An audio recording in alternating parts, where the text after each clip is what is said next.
বন্ধুগণ, আমাদের এই চ্যানেল 1000 পূর্ণ হতে চলেছে সাবস্ক্রাইব। তাই এই বিষয়ে আমাদের সুজন ভাইয়া কিছু বলতে চলেছে।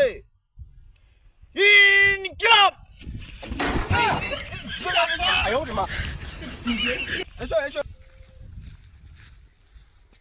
বন্ধুগণ, আমাদের এই কঠোর পরিশ্রমের ফলে আমাদের চ্যানেল 1000 সাবস্ক্রাইবার পূর্ণ হতে চলেছে আজ।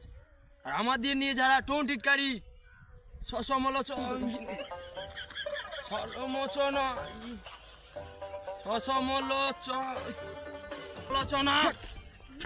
কথা বলতে মানে পাগল ছাগল ম্যামা করে। বন্ধুগণ, আমাদের নিয়ে যারা সমালোচনা করেছিল, এটা সমালোচনা হবে। তুই আমাদের জানিস, তুই জানি বেশি সমালোচনা হবে।